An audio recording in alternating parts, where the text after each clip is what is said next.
what social media also gives people a license to do is fucking bullshit.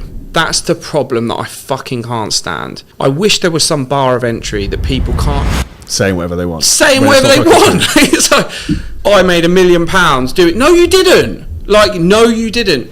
The quickest way to make yourself poor is to take get rich quick advice off poor people. Like, why are poor people advising people on how to get rich? You haven't got a fucking pot to piss in, mate. The only way you fail in my business is if you don't make the effort. That's the only component that will make you fail. So that's why when someone fails in my business, I don't lose a fucking wink of sleep about it, because we've done our bit, we've come up with our half. If you can't even get out of bed in the morning and put your fucking socks on, that's your problem. You've got some bigger problems in life waiting for you. Welcome to another episode of the Physically Jacked Financially Stacked podcast. Today we've got an awesome guest who's Tyron Ash. So one of the big things that Tyron's known as, you call yourself like king of real estate in the UK, right? Yeah. So if you guys know, my background is originally in a estate agency. I did that for 6-7 years. We're talking a bit off camera of this, so this is going to be a really fascinating conversation. If I was to give a 60-second synopsis on who you are and what you've done for anyone who doesn't know who you are, what would you say? I think for me, I am the sort of person who effectively started off in a estate agency, high street working for £18,000-19,000 a year, deflated, went down the wrong path, ended up getting myself a prison sentence because of it, dug myself out of that, started at ground zero, started really researching the business end of it after I learnt the luxury real estate industry, and then started getting into the dynamics of building a business. And then now we've got a large luxury real estate firm in the UK. We had a television show on Channel 4 called Mega Mansion Hunters, and we now launched our Dubai division about 5-6 months ago, which is going really well. Not through one of a few challenges, and here I am. So yeah, that's the quick version. Question: what agency did you work for out of the gate? So I worked on real high street agencies. I started at Connell's. I know Connell's, okay. Yeah, I started at Connell's. This is random. Do you know a guy called Kevin Peel? Was he still there? I couldn't tell you. What year did you start there? Because, oh God, now you're asking me. I was 18, 19 years old. I don't want to tell everyone my age, but yeah. So that was. Fuck, I'm quite old now. That was 21 years ago. 19 years ago, and that was in Milton Keynes in Bletchley, on Bletchley High Street. My first sale was a shared ownership in Walnut Tree for £25,000. It was a shared ownership, and I earned £63 commission. Spent it all at once. Yeah. What? It's interesting you coming from that, working for a corporate agency. What did you learn maybe from working within a corporate environment that now you have your own business that you think, like, I definitely don't want to fucking do that? I think there's pluses and minuses to take from corporate structures. The first thing that is a plus is the organisation. I think that people confuse being creative in business with not being organised. So corporate life takes that to the extreme. It tells people when they've got half an hour to eat their lunch, what time they've got to be in, what time they've got to leave. And, it becomes very, very much a dictatorship for not a lot of money. So there's a lot of negatives that then come with that. Yes, the business gets organised, and a lot of the time it can mean that the business can be profitable because it's so organised, but it is at the expense of the people that are involved in it. Your top people in the business are lucky to earn sort of 60, 70, 80,000 pound a year, and we all know the tax implications on a PAYE. You're walking over about 4, 5, 6 grand in your bank a month. So it's not a lot. So there is a lot that I took with regards to the organisational aspect, but I didn't like everything else attached to it. One of the things for me was that I saw a massive opportunity in exploiting the real estate and estate agency market based on implementing a luxury agency that gears itself closer towards an Americanized commission-only structure where people are building their own brand within the brand, and they're earning big money basically. And also, corporate also allows people to steal a living. That's the other thing, because often the people who are clawing off your bottom line at £2 grand a month, £3 grand a month for certain jobs aren't even worth £1,000 a month. They're just there and they hide in the corners and fill the hole. Yeah, they do, until eventually someone goes through the figures and goes, actually, what's this person done for the last 9 months? Let's get rid of them. So there's a lot of that in corporate life, you know, people acting like I call them busy fools. And I think I really like that mentality, and a lot of like what we do with our own businesses, people are commission only, and that's where like you're incentivized to perform. Like you're either good or you're out the door, because like it's not going to work for you. Oh, absolutely. I think I heard a saying, as this goes on, you'll know I've got a lot of sayings that I live by, but one of them was that poor people get paid on their time, rich people get paid on their results. And this one stuck with me a lot, because I remember when I started in luxury real estate and I was on a commission-only structure, and everyone, family members, people that knew me were like, you can't do that, they're not even paying you a salary. And I was like, yeah, but if I sell this house, I earn 10 grand. If I sell this house, I earn 12 grand. Yeah, if. I said, well, no one's going to give me 12 grand to not sell the house. I've got to get that. So I understood it completely. And I was like, you know, when can I start? I'm all for this, because I knew how good I was at the job. So people are very, very scared of taking zero salary because they call it security. Well, let's analyse security. Let's just say that on a secure job you're getting, well, the average salary is £26,000 a year. That's not a lot of money. It means you're probably taking about £2,000 a month, something like that, if you're lucky. What does £2,000 a month get you? Well, let's just say that you manage to, in the needle in a haystack, find an apartment or something to rent for £1,200 a month. That leaves you £200 a week to live on. I don't like those maths. And I know that, you know, I don't know where you're going to eat. I don't know what car you're going to drive. I don't know if you're going to join a gym. I don't know what you're going to do, but £2,000 a month, unfortunately, is absolutely not secure. I actually think there's more security in being on zero, because at least you've got the will to get up and do something. You know, when you're in the hamster wheel and you're getting £2,000 a month and you watch the bills come in, you pay them, you get left with a little bit of money, and then you need to go on holiday, so you put it on a credit card and you spend the next year paying that credit card off. That is a quick road to nowhere, and I would never ever get on it. I think that's where people almost get pigeonholed in the fucking trap, though, and they can never get out of that, right? Particularly when you mentioned about the credit card cycle, because then any excess money they have, they put into paying that off, and then it's the same spiral for years and years and years. It's crazy, and then they think. The funny thing is it's the mentality attached to it.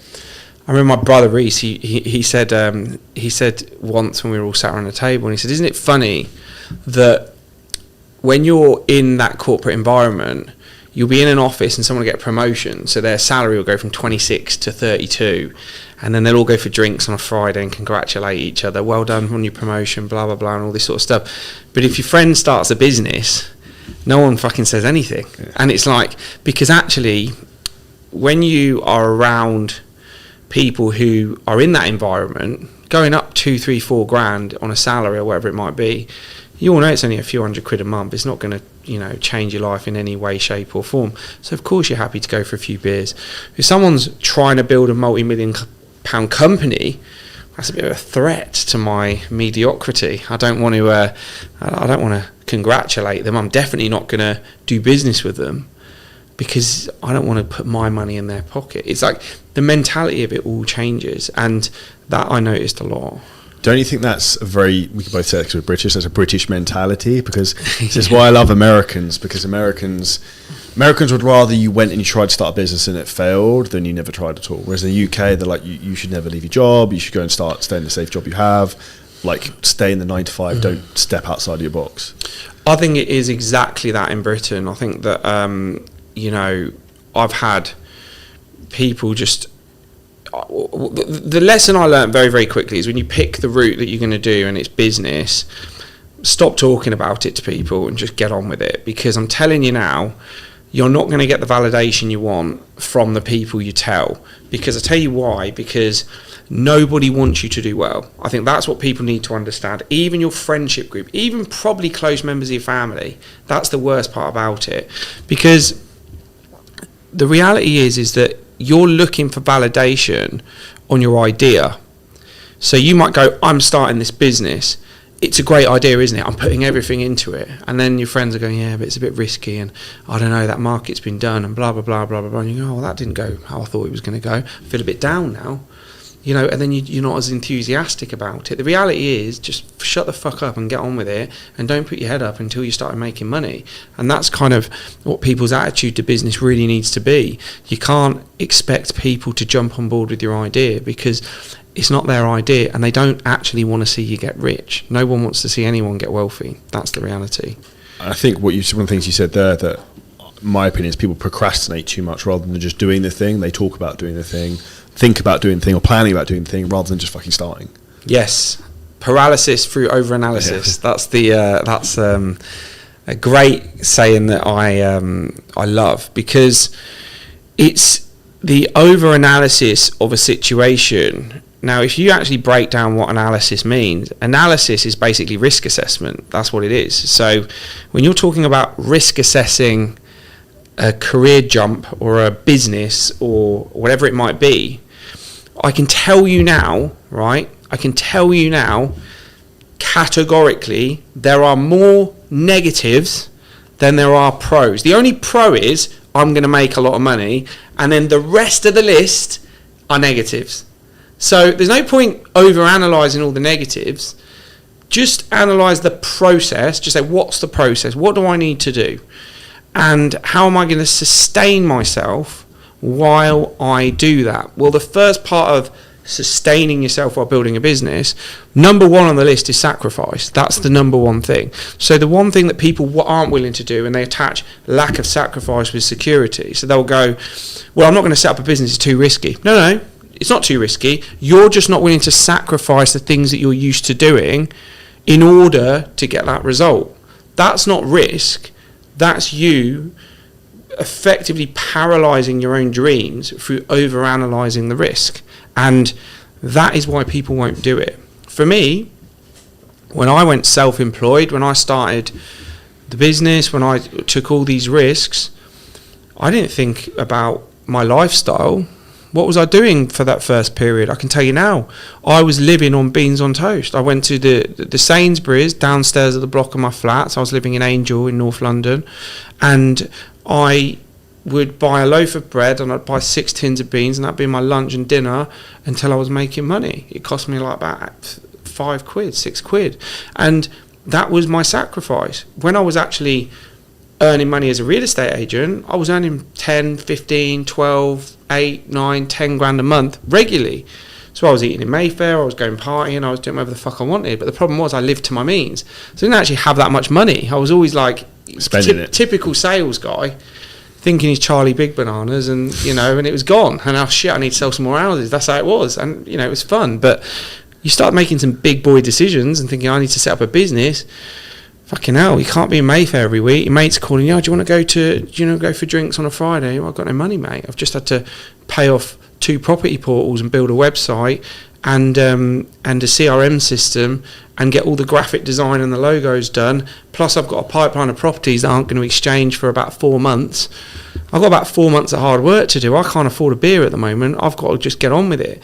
So the sacrifice is what the people aren't willing to do. Here's another one. I've had people who've come into the business and then they've had a partner. They go, I've got kids. This is the best one. They always throw their kids under the bus. They go, I've got kids, my kids need me.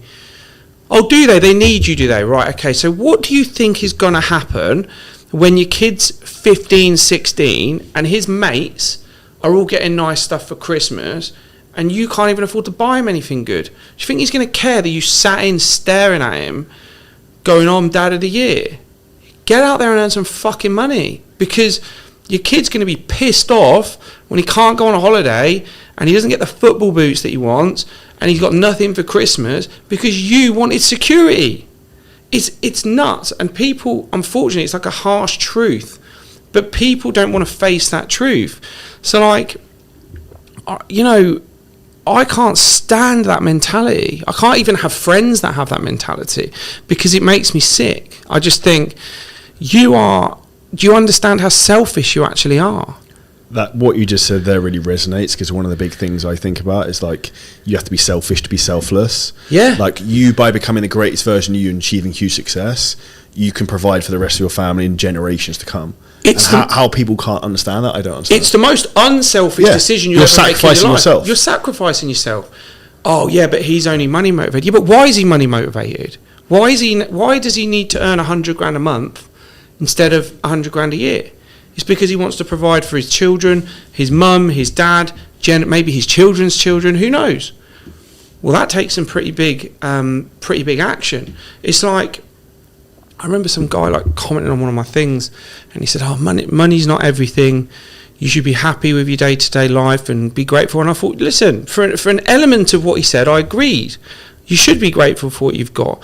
But if you're not aspiring to do anything more, that's an extremely selfish decision, because that affects people. Because there might be a family member that gets ill. There might be a kid. This is a reality. There might be, you know, do you want your children going to school knowing they could fall into gangs? Do you want them to be at risk every time they walk to the bus stop? These are all products of mediocrity. That's the reality. And if you don't make selfish decisions on your career, then your future, you might not even have the kids yet. But if you're earning 2.5, 3 grand a month and you're stuck on that hamster wheel and you're throwing a kid into that hamster wheel, you're in fucking trouble, mate. You're in trouble. And you are now going to be at the mercy of what life throws at you. You are now reactive to life. Life is not reactive to you. If you've got wealth, you go, do you know what? I want to put my kid in that private school. I want to make sure that they've got the best education and they're going to school with other kids whose parents are millionaires, and we can all do business together. Money solves problems, right? It does. And I think that there's a common misconception of like money doesn't make you happy. That's the best one. I know loads of depressed billionaires and blah. Yeah, there are, but they're depressed anyway. But they're just, you know, where they get their depression from isn't from having money. It probably alleviated it for a long time. It probably delayed the problem. But the problem that a lot of people with a lot of money have, and we spoke about this off camera, is they lose that bite. So the drive can go, and like that's the problem. They were their happiest when they were on the up. They were their happiest when they were climbing the hill, when they made their first million, when they got their first month where they earned 100 grand. I remember my first month I earned 100 grand, and I thought, fucking hell, I'm a fucking billionaire. I'm not, but like, do you know what I'm saying? Yeah. It was like and you remember those pivotal moments in your mind, right? I remember the first time we saw a fitness coaching program for 10 grand. Yes. And I remember being in my like little shitty wooden shed office in my house in Surrey, like fucking shouting, and then my wife at the time was like, "What the fuck's going on?" Yeah. And I was like, "We just sold this." I was like, they're the ones you remember, and I remember like, you know, it's that hustle, like, you know, when we talk about like, for me. I was going down that route. Like when I had the UK was absolutely flying, and I thought, God, I've created this out of nothing, and we've got people earning serious money in the company. They're changing their lives. They're changing their families' lives. The business is thriving. We've had a TV show. I've got more money than I know what to do with. I'm driving a fucking £250,000 car. Life is fucking good. I'm eating where I want. I'm going to Mayfair every other day. This is it. Completed it. And something was missing still, and I was like, well, is this it? Like, you know, it was like that. So you know, I started losing that drive a little bit, and I started getting down a bit of a spiral of social drinking, and my health was deteriorating and all this sort of stuff.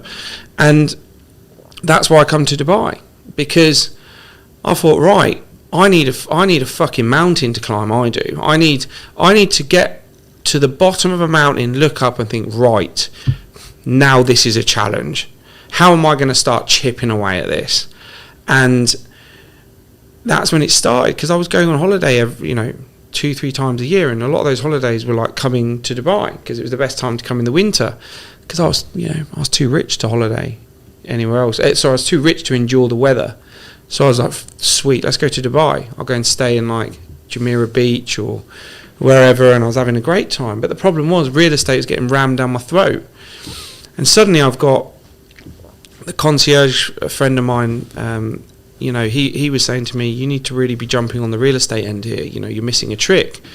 And suddenly my holidays were getting ruined because I was thinking, God, I'm missing something here. And then I analysed it, and then I started thinking, okay, this can happen. I need to make this happen. And 4, 5, 6 months later, I was here. I was on a one-way flight to Dubai with all my belongings. And it was the most... I'll never forget that feeling, because that was like the weirdest feeling I've ever had in my life, because I'd gone from thinking I was like cock of the walk and I could do anything I wanted, and I was having lunch in the Bluebird every day, and I was doing whatever the fuck I wanted in Chelsea, and I loved life, it was good. So I was on a one-way flight to Dubai to go and stay in a one-bed apartment, and I was like, this is like, my juices are flowing again, the adrenaline's going. Off you go again, yeah, the adrenaline's going. And that was when I got really excited about it, and I said to my missus, like, look, we're moving into a one-bed apartment, I'll make no bones about it, right? And I said, because we don't deserve to live in anything better at the moment. That's what I said. We don't deserve to live in anything better. So as you can imagine, she was ecstatic. You're obviously good at sales to sell that. Yeah. It's like, just visualise it. And for 6 months we stayed in, like, hey, listen, I'm not saying we were staying in bloody Deira, but what I'm saying is we were in just compared to what I usually live in, it was a very small one-bed apartment in Business Bay. And the reason I liked living in that one-bed apartment, I mean, like, don't get me wrong, I got sick of it, but like, it was that I couldn't stand being in there. So I had to get out. It creates pain, it creates drive, right? Yeah, what am I sitting in here? It's pissing me off. So I was like, I need to get out, make something happen. And then the business started growing. We got good agents in, we were training them, we were getting all the up to speed with everything. And then, we moved out and we're in a nicer place now. But it's like, I love that. That's what gets me going.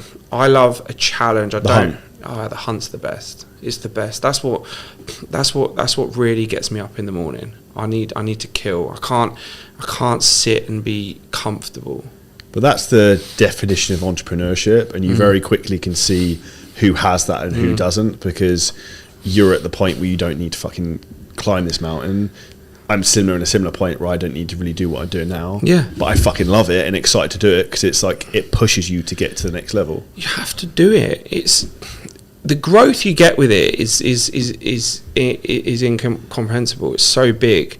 Like, what I love about Dubai, in the UK, it's like, okay, yeah, you've done well, and everyone kind of like, it feathers your ego a little bit. And I'd walk into, Ty, yeah, love what you've done, love what the TV show, and it's great. And your ego gets big, and you think you're fucking the man. Big balls, yeah. You do, and Dubai comes, and that's all gone. So suddenly I'm like this new kid.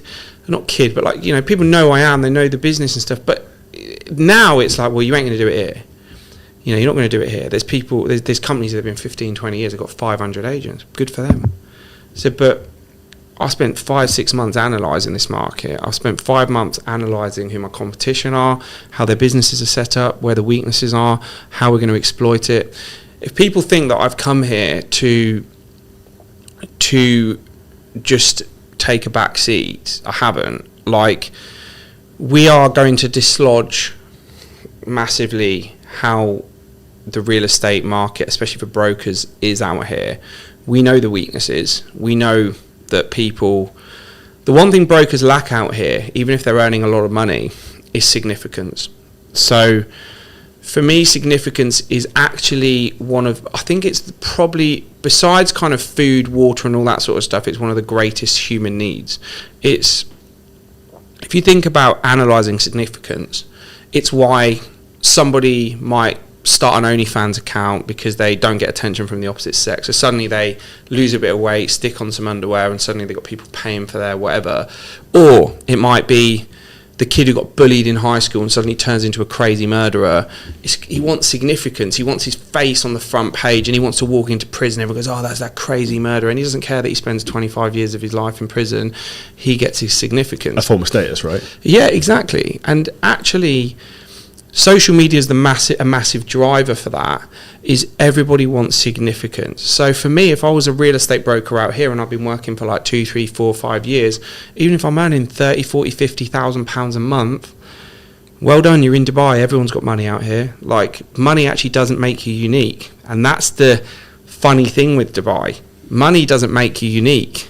Everyone's got money. That's, I think, the weirdest perspective. And that's one of the reasons I came here as well, is I felt in the UK I was like big fish, small pond. Like, I came here and there's like dudes in my fucking car park with Bugattis and stuff, and I'm like, I feel really broken, like insignificant suddenly, it's right? It's nuts. It's absolutely nuts. And I tell you now, it messed with my head in a positive way, but it messed with me a lot, because you're just not that big a deal. But then this is, for me, I don't know if you find the same, that the standard of the bar of what's acceptable becomes so high. Yes. That you just push for greatness, and like what would be seen as an extreme success in the UK is like shit now. Yeah, it's just crazy. So like, you're there and you walk into the gym and you see like 3-4 million pounds worth of cars parked up outside the front, and you think, fucking hell, I've got to work harder. Like, you know, and it's that daily reminder though, right? It's nuts. And that is brilliant about it. But then I relate that to like, okay, if I was a real estate broker, one of the things that would irritate me would be I'm bringing all of this money effectively into this company that I work for, and I'm just another name under that massive banner, that big reception with the huge logo that's so big, just to remind you that you ain't really that significant. Part of the machine. And you're another little cog in the machine. And if you don't earn this company 50 grand a month or 100 grand a month or whatever, don't worry, someone else will do it. That ain't real estate for me. Real estate for me is the complete opposite of that. If you look at like the biggest realtors in the world, you look at like your Ryan Serhant, Josh Altman, Frederick Eklund, I think his name is, yeah. You look at these guys, right? Funny enough, I don't know if Ryan Serhant set his own one up, but what I'm saying is they all were part of real estate brokerages, okay? So I think Ryan Serhant was part of Nest Seekers at the time. I don't think he is anymore. Frederick Eklund is part of Douglas Elliman. Even like Gavin Rubinstein in Australia is a fucking superstar. He's rolling around in a Eurus. He's got his team that are banging out money, and he's part of a brokerage. But they're the fucking superstars. They're the ones with their faces on the billboards. They're the ones with the huge social media. And the order it goes in is this: superstar realtor, superstar realtor's team, and they're just fucking on it, selling everything in partnership with the brokerage that supports them and gives them the foundation platform, to do it, basically. The platform. That's what real estate is. In Dubai, it's real estate brokerage in huge font where you can't even, I don't even know where they get signs this big in reception. And then some guy will be coming in earning more money than he knows what to do with, and he's just being reminded that he's another robot in this big machine, like you said, or another cog in this machine. And that for me is what lacks significantly. They can do a bit of social media content, but they are made to look like employees. And for me, Tyron Ash agents, you just have to go onto their profiles. It's all about the agent. You know, I'm not saying to somebody you need to wear a badly fitting blue suit. I'm not saying that you need to wear a tie that you don't even know how to do it properly and the top button's not done up. I'm not saying that. I'm saying whatever your style is, you need to own that. So we've got like one guy who wears pinstripe suits, and then we've got another guy who wears a designer t-shirt or an open Ralph shirt. Whatever your style is, own it, but be your brand. Personal brand is a massive part of Tyron Ash International. That's why, because I want superstars created. I want the next Ryan Serhant created. I want the next Josh Altman created. I want these people created within Tyron Ash International. And what I love about Dubai is that even if your brokerages are turning over absolute dough, absolute money, I couldn't name you one of them that are in there doing absolute numbers. Do you know why? Because you don't allow them to take centre stage. To take credit for it. No. Do you think that's because they're worried about them being poached by other agencies? Yes. Yeah. So they're trying to like hide them almost. 100%. I couldn't give you any names. And the funny thing is that is why it's very ego driven, by the people who own the brokerages. So a lot of them, what you'll see is these giant brokerages with like 400 or 500 people in there. And it looks great, like, you know, hats off to you. You turn over enough money to make put an office together like that, great. But, you know, we all know the figures. I can tell you the numbers now. Dubai has anywhere between an 87 to 95% failure rate for real estate agents. 87 to 95%. 87 is a good end. What's the time frame for that? I reckon it's within 6 to 12 months. It's still going to be no more than that. But I would let's just call it 12. When you talk about that, and then you talk about your bang for your buck with regards to the performance of an agent, like, we fire bad agents. I could tell you, I'll go on record now to say that if someone comes in and they're not doing their social media, they're not making their calls, they're not trying to build their business, they're not trying to earn £200,000-300,000 plus a year, this is not the place for you. I make that very clear when they join the business. I don't want them. They're bad energy. In fact, I call them cancers of business. I think negativity spreads like wildfire. It's like a bad fruit spread into the next fruit. If you leave it in the basket, the whole basket will just be moldy. And actually, these companies, a lot of them, you know, it works for them. I'm not saying it in a way where it's like I think they're better than them. I just think it's that I know that if you're working on even an 80% failure rate, that means of your 500 staff you've got in there, how many of them are actually making your money? And how much is that 500 people walking around an office just to fluff your own ego? So you've got a big office at the back that no one's allowed in, and you can sit through the glass and see what everyone's doing. I just think it's bullshit. Well, I think a lot of businesses like that, House of Cards, right? Yeah. It's just like a show, and I think that's where, with the type of model, that's why like the US real estate market versus UK one, it's actually much more favourable for people to earn money based upon performance rather than just fucking turning up. Yeah, I think as well, it's like a lot of what's happening where people are arriving in Dubai is they're getting stuck in like a really unattractive like lettings role, and they're like running around the marina on 100 appointments a day on you know, it's that's not what they signed up for. They were watching Selling Sunset, they were watching $1 Million Listing, and they went, I can do a bit of that. Then the roadshow rocks into town, and they're like, oh yeah, do you want to be a Dubai agent? And bang, I go. And it's like, there are some success stories, and like, you know, I respect anyone who's come here and made money and is now changing their life. And I don't get it twisted at all. I absolutely love real estate. Like, for me, it's what I live and breathe. But I also know how I felt as an agent. Most people who run real estate companies weren't actually agents themselves. And actually, for me, I'm a grassroots agent. I've done it from the first deal I told you about, where I earned about 60 quid. I've sold luxury houses, 3-bed semis, 2-ups, 2-downs, council flats. I've sold the lot. And I know how hard it is to be good at the job. And I know that if you're just flown over here to try and draw a winning lottery ticket, you might. But that's not what real estate is. And actually, I've seen people do it. We had somebody in our business who earned about £100,000 net commission in one deal, and they got lucky. And I said to them, you've got lucky, and you need to use that now as a platform to build the business, learn the industry, and actually become greater. You've got a buffer that everyone wishes they had. Did he listen? No. I was about to ask that. What did he do from then? He spanked it all. Yeah, he's broke again.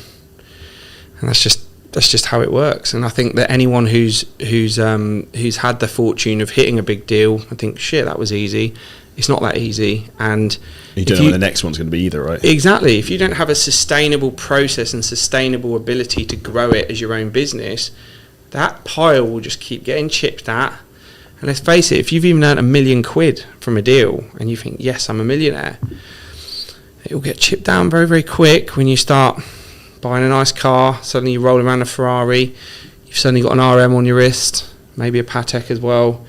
You're eating in the nicest restaurants, you're buying expensive clothes. £1 million goes fucking fast, mate. I can tell you that for free. It goes fast. And like, you have to have a plan to build it further. Otherwise, the pile will diminish. It will go. In terms of what you mentioned there, it almost reminds me of business in general. That you always see, like, and we just spoke about this. The UK real estate industry was struggling a bit this year. That you have cycles of like seasons when it's like I'm like fucking God reincarnated and like printing money, and then you have other times you're like fucking banging your head against the wall. I think the more you go through that, the more you learn like when it's really good, appreciate it, and also don't be reckless with the money. 100%. Have you got anything like that you've learned through those processes and ups and downs? Yeah, I think I could openly tell you that, as the interest rates hiked up and, it got stiff in the UK, it got stiff right across the UK. We had 4-month period that was the hardest we've ever had. It was the lowest in sales we've ever done in 4 years. And then off the back of those 4 months, we weathered the storm. We made sure that we were getting massive amounts of listings. We were pricing things correctly. We were making sure that we were picking up portfolios of people that needed to offload them. And we started putting deals together in more creative ways. This is through the training that I give. And, we hit our highest sales months ever in the history. So we went from 4 months of being the lowest sales months ever through a lot of market conditions and stuff to 2-3 months of being the highest recorded sales months we've ever had. So in essence, you have to make hay while the sun shines. You have to be constantly picking up listings and working the listings correctly. Don't list for ego. Listing property has a process attached to it. An owner must have facts, figures and data about where that property is sitting in the market. They must know what's a realistic price that they should be achieving, ballpark figure. Don't just tell people what they want to hear. Then you've got to also say, what's your actual strategy for getting those properties sold? Are you just going to stick it online and hope for the best? Have you got a proper pricing strategy? Have you got a social media strategy? Have you got an open house strategy? Have you got a door knocking strategy? All of these different things that we provide for an owner basically shows them we've got absolutely no stone being left unturned, so that when we present you offers, there's facts, figures, data, basically a case provided to say, look, every incremental detail, right down to your lowest offers, your feedback, through to your highest offer and your silver bullet, your highest offer that we can give you in the market at the moment. We think you should take this offer based on all of these circumstances. That's what a real estate agent does. Sticking something on and just hoping it sells, you will get found out. And it's when the market gets hard, that's basically the tide going out, and you'll find out who's been swimming with no trunks on. It's a good analogy to put it. Yeah. One of the things you mentioned earlier on when we were speaking is that obviously you have some issues in terms like criminal convictions.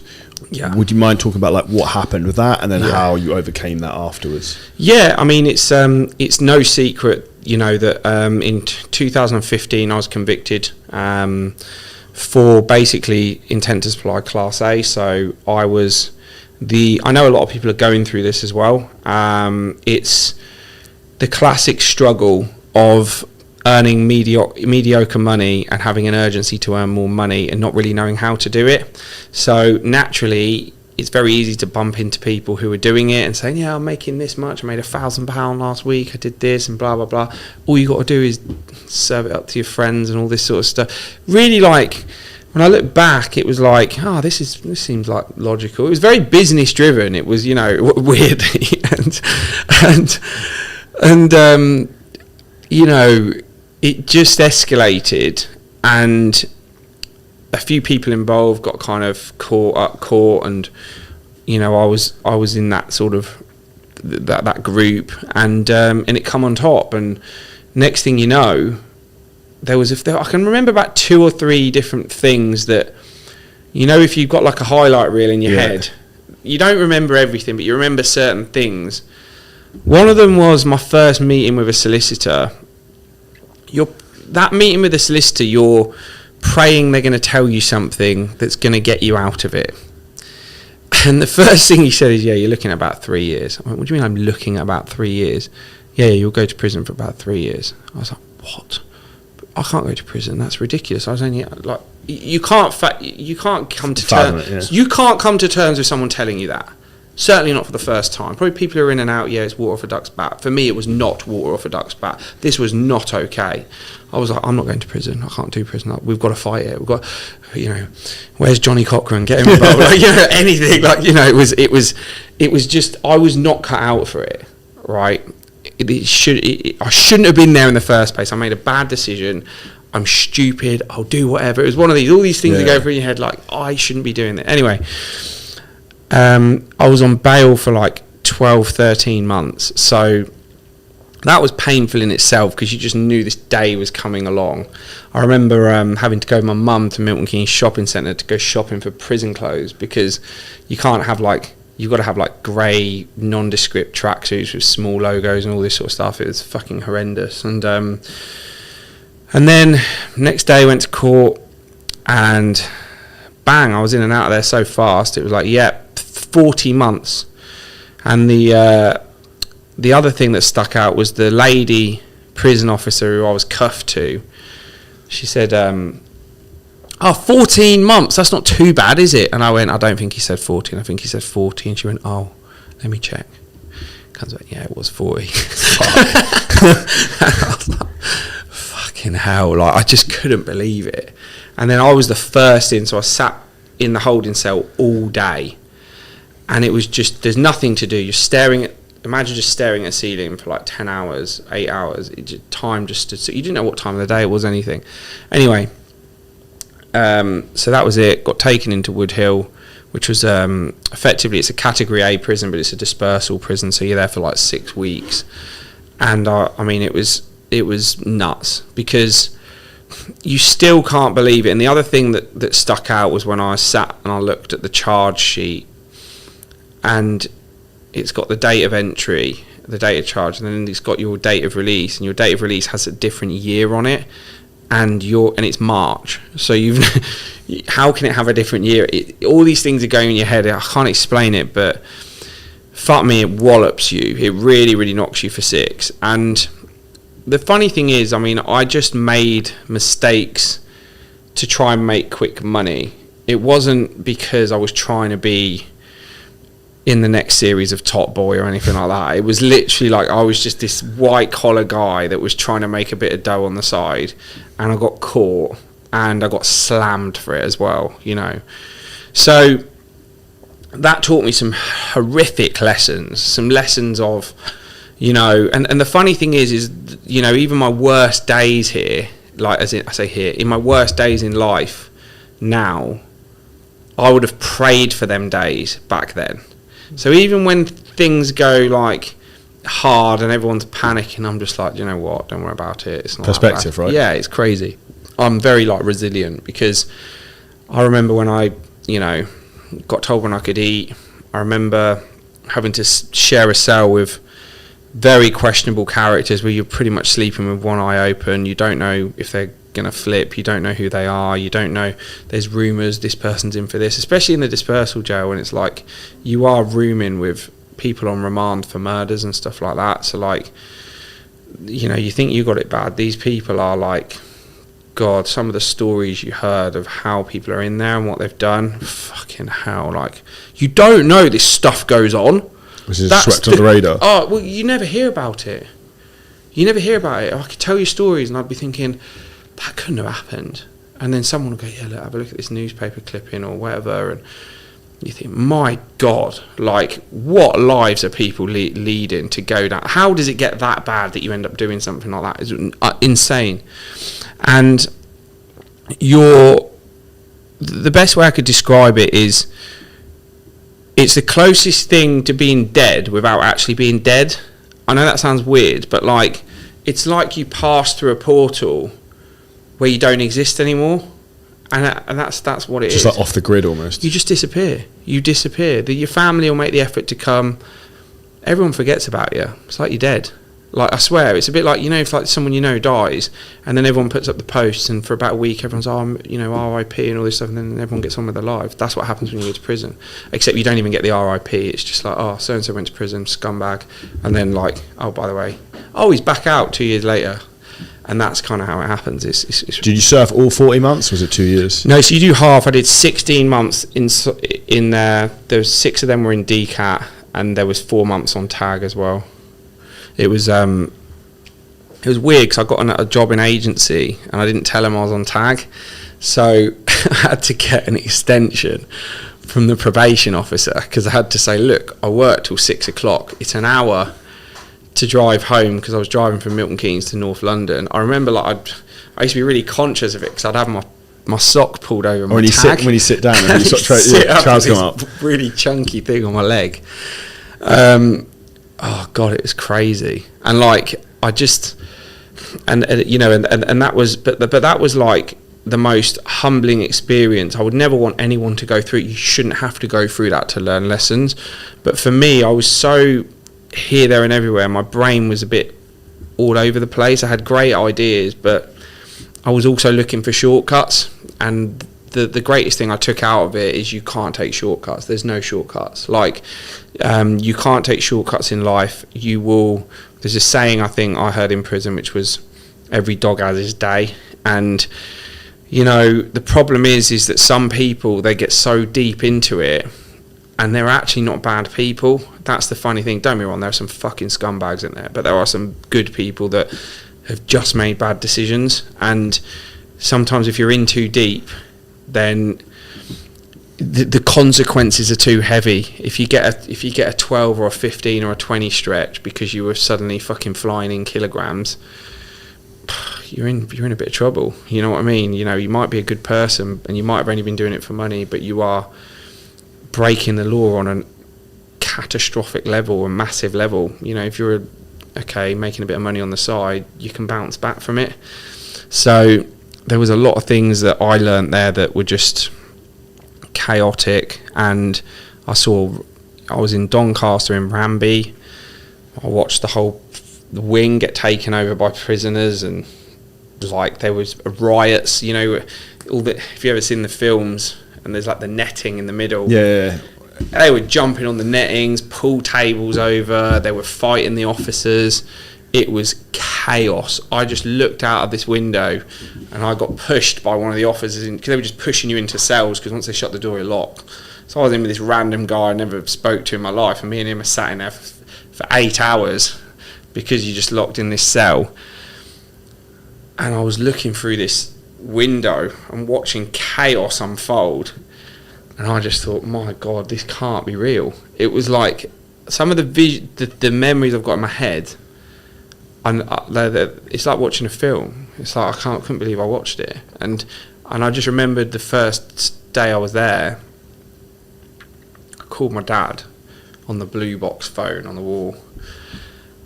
And I was like, if I could show you what I'm looking at, you just wouldn't believe it. It's like you just wouldn't believe it. It's like everything you've seen in a film. It's like stereotypical prison stuff. It's that, and it's worse. Really? You think they exaggerate it for films? They don't get it right in films because it's actually a scary place. Like, it's not scary for everyone. You know, you hear like the rumours of like, you know, you can't go to the showers and you can't do this and all that sort of stuff. Listen, if you're not a problem and you're not looking for trouble, you won't get any trouble. Like, you won't. You've got to be very, very unlucky. It's usually the people that are doing things in there. You know, trouble attracts trouble. If you've got a crackhead and he's borrowing money for drugs and he's doing this and robbing that person, all that sort of stuff's going on. I watch people get attacked, stabbed, sliced over a packet of tobacco.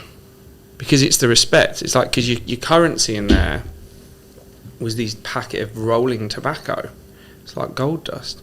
You get a haircut. It's fucking mind blowing when I talk about it, because I feel so far away from it. But I'm going back into the memory bank. But like, you get a haircut, and the guy would charge you half a pack of tobacco, and I didn't smoke, so I'd have to buy this tobacco off some random fucking guy. And go, there you go, mate. And then he cut my hair. And I was like, what the fuck am I doing? How do you get the money in the first place? Oh, yeah. So you can't obviously do cash. So what happens is, this is how a lot of fights started in there, was you get this thing called a canteen sheet.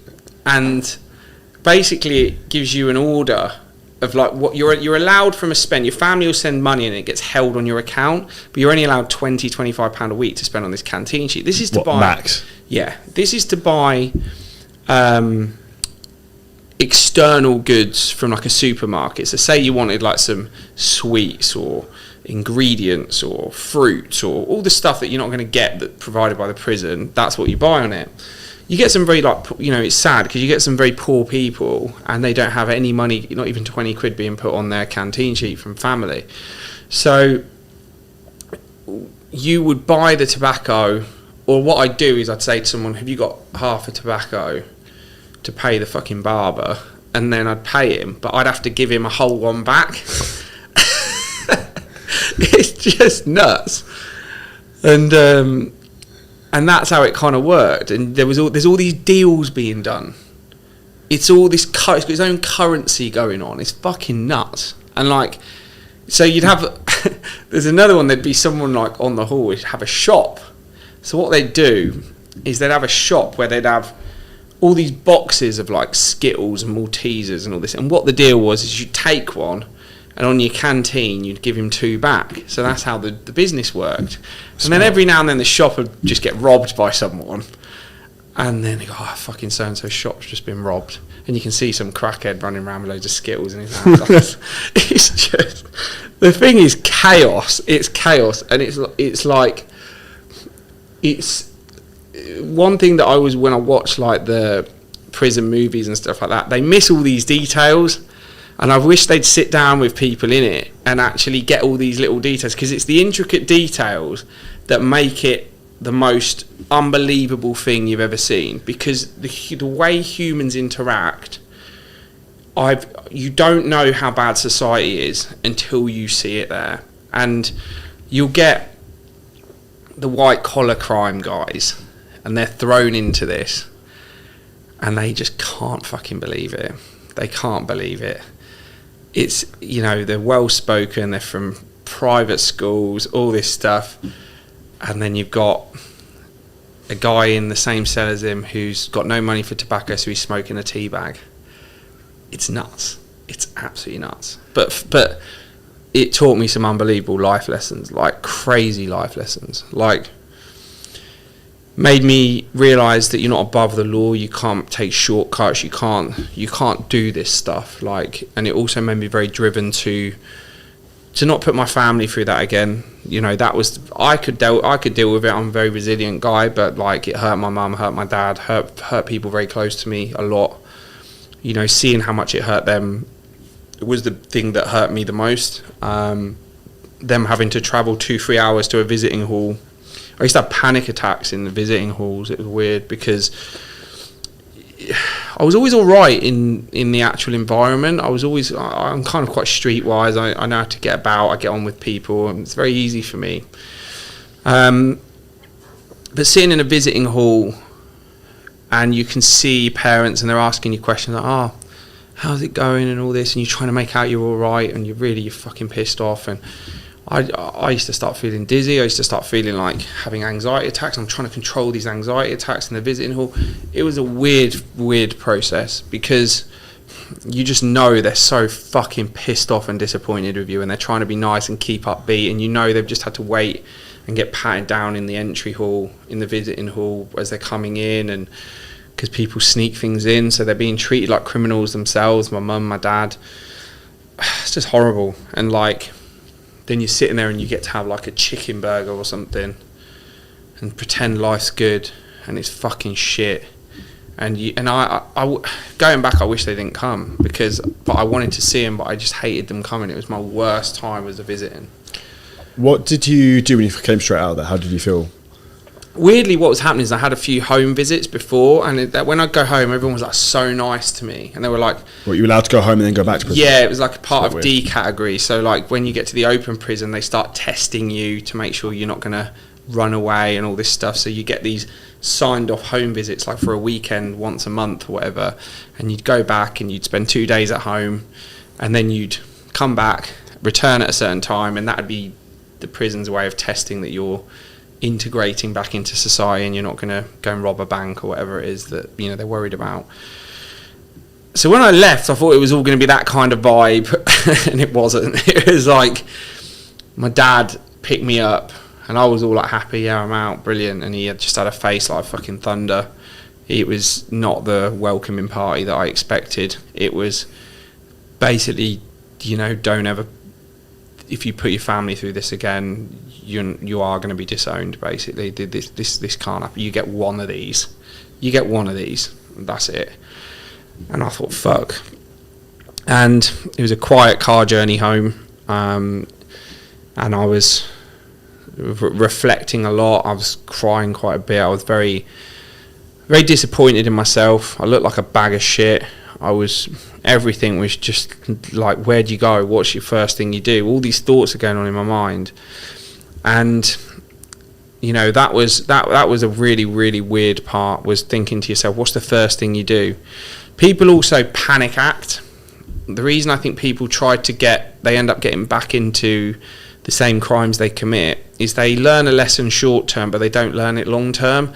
So what they'll do is they'll see their friends who are earning money, they'll see all these things, and they'll go, I need to earn money, I need to get back up to speed as quick as possible so I can go out with the lads. And they'll take the easier route to get there again. And then they go back to the same thing. And they go, oh, well, if I just do this on the side, it's not this. I won't get caught again.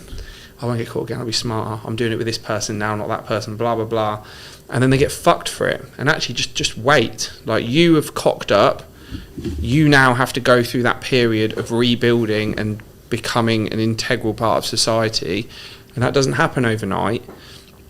And that's what I had to do. I mean, God, like, I talk about, like, I was a bloody axe murderer. It's like I was as lower level person in this crime as you could get. But I got caught, and I thought it was a very harsh sentence for what I got, to be honest. They could have stuck me in for 6 months, slapped me on the wrist, and they would never heard from me again. Do you know what I'm saying? I think they should be looking at things, it's a waste of resources. You don't need to stick me in for 40 months or 20 or whatever. It's too long. And, like, sometimes I think certain crimes deserve a very heavy punishment. Other people, I think they're better off using their resources to monitor that people integrate quicker back into society.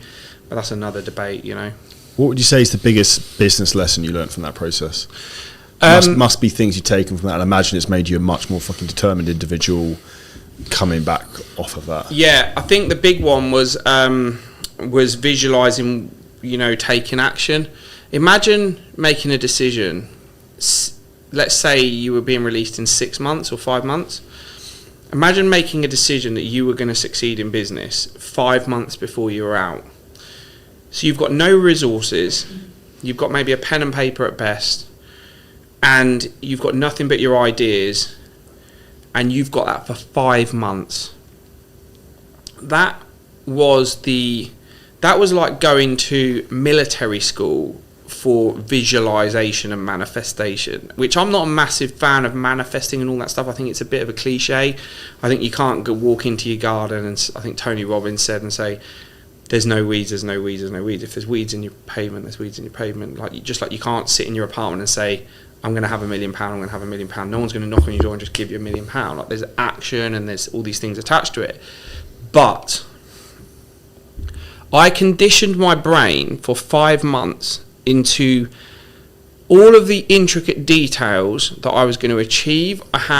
Imagine there was a shelf above where I laid in my bed, and the shelf was covered from top to bottom in post-it notes. I'm going to be a millionaire. I'm going to own a Lamborghini. All of these different things. I'm going to run a business. I'm going to respect my family. I'm going to do things for my mum. I'm going to make my dad proud. I'm going to do all this stuff was like written, and I would repeat it. And I had nothing else to do, so I was literally repeating this stuff back to me, like day in, day out, day in, day out, day in, day out, to the point where it was like as normal as breathing to me. I would say it I'd be able to recite everything that was on the bottom of these post-it notes without looking at them. I'd do it as I had my eyes closed and I was going to sleep. It was a weird ritual that I was going through, and I conditioned my brain so much, and that was what it is that it taught me that if I can focus on a goal in that environment and execute it, there's absolutely no excuse. That's why I don't take people's excuses. I think that's actually why I don't.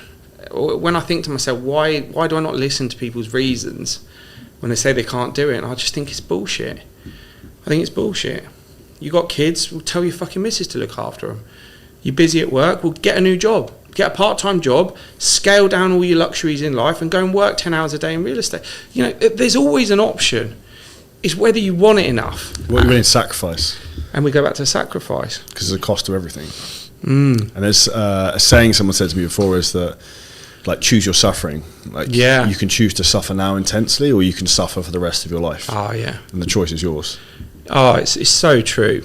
And, like, people just don't understand it. They just don't understand what is required to make those sort of moves. And, like, everybody, the problem is as well, this is probably, if I said what's my biggest gripe with, like, society now, and especially business, I mean, there's lots of other things you can have a go at, but I'm talking about business, right, is actually social media itself. Weirdly, social media is, I know it's yours and it's certainly one of mine, is probably the biggest tool actually that we have.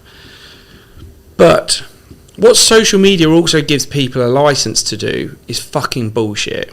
That's the problem that I fucking can't stand. I wish there was some bar of entry that people can't, because nothing stops someone saying whatever they want. Saying whatever they want. It's like, I made £1 million, do it. No, you didn't. Like, no, you didn't. What they're doing is they're trying to fool people into thinking they're rich so they can then make a business to make money off the back of people paying them to learn. But you haven't done it in the first place. That's the biggest gripe in what I do with the fitness business side. I bet there's which is why I put up a fucking post the other day of like two Common Club awards because no one else fucking got them. them. I saw that. Yeah, so amazing. It's like there's a saying already the other day. It's like men lie, women lie, results don't lie. Oh, it's and true. It's like the fucking. There's some things are undisputed. You can't fucking testify at some point. I've seen it, man. It's like people come up. They like. I've seen it. People like they even left my business, right? And then they just like start a new business, cool, and then they just lie, and it's like, just go on their fucking website, go on their like Rightmove listings, see how many listings they've got. Because obviously I'm real estate. See how many listings they've got. See if it's in the hundreds or if it's 5 or 10 or 15. Because I wouldn't be taking advice off that person. I'd be saying, you know, and I put up a saying the other day on my Instagram, and it was the quickest way to make yourself poor is to take get rich quick advice off poor people. Like, why are poor people advising people on how to get rich? You haven't got a fucking pot to piss in, mate. Like, I'm not being funny, but I would never in a million years, as an agent, as a if I was getting in a fitness industry, whatever it might be, I'd be going to someone and going, has he done it or she done it? Like, and I mean, have they done it? Not saying they're doing it, done it. Like, have they fucking done it? And if they've done it, then there is tangible results that you can now reverse engineer from the result that they've done, which you can apply, and you'll find yourself on that same timeline.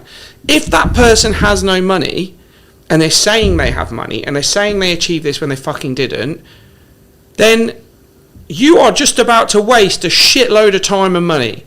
And then you're going to go, business didn't work for me, fitness industry didn't work for me, real estate wasn't for me. No, you just picked a fucking fraud to try and advise you because they've got no money themselves, so they're trying to rip you off for your money, thinking that because you might be stupid enough to go along with it. And and that's my gripe, is that I worked.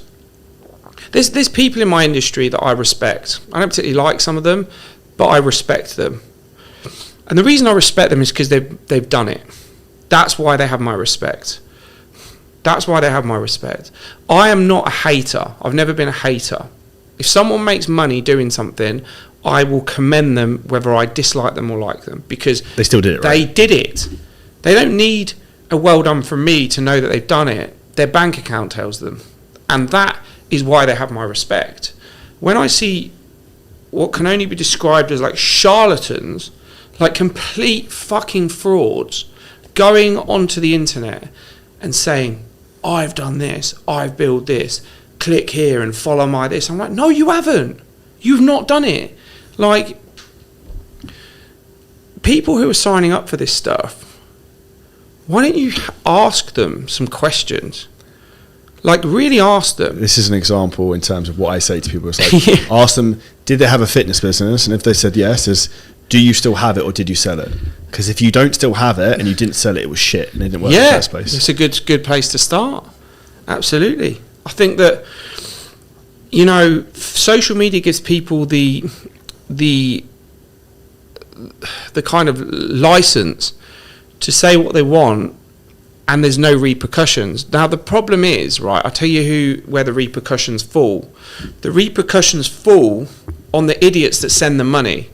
They're the people that suffer. Because when people come into Tyron International, there are people that we've not succeeded with every agent. There's been a turnover rate, of course. But we have got the systems and the training and the processes that I've gone through with a fine tooth comb, where I've made it so accessible. I've got meetings reiterating every day. We've got live training sessions. We've got a training library of every single subject broken down into bite-sized pieces. So you just have to be on the way to a market appraisal, and you can flick on the market appraisal video and renew what you need to know to go into that meeting. Or you've got senior people that you can bounce off and get the information. What I'm getting at is that the only way you fail in my business is if you don't make the effort. That's the only component that will make you fail. Everything else is there for you. So that's why when someone fails in my business, I don't lose a fucking wink of sleep about it, because we've done our bit. We've come up with our half. If you can't even get out of bed in the morning and put your fucking socks on, that's your problem. You've got some bigger problems in life waiting for you. But if you've got someone, here's the flip side of it. If you've got someone who isn't that person, someone who just happened to have got sucked into some idiot's marketing and actually really wants to change their life, probably has the last £1,000 or £2,000 or £5,000 of disposable cash that they've got, probably doesn't come from a wealthy family, but wants to break the cycle. And instead of coming into contact with me or in your industry and you, they come into contact with a fraud, they're going to lose that money. And they'll never believe they can do it again. And they won't even get the chance, because they'll get scared, they get burnt, their fingers are burnt. And they go, fucking hell, I tried real estate, I tried being a fitness influencer or growing my fitness business. It wasn't for me, it didn't work. But, you know, it's because you fucking sent money to a dickhead. That's why. And there's a lot of them around. Yeah, there's so many. Do your due diligence. That's what I say to people. Do your due diligence. I know you're excited, right? That's the other thing. Everyone's excited. But, you know, even Del Boy used to take his suitcase to the market and make sales, but the watches never worked. You know, what I'm saying is that those people will make sales and make a living, but don't make sure you're not buying it off Del Boy. Make sure that you're getting the real deal. Getting the real deal, because it will burn you. And your ignorance, because you're committed to the process, you will put your belief in this person because you want it to happen. It's cognitive bias, and you believe anything at that point. Well, you're committed. You're pot committed, aren't you? It's a bit like playing poker. You've shoved all in. You've got no fucking choice now. You better hope the fucking hand comes out. You got to ride it out. Yeah, yeah.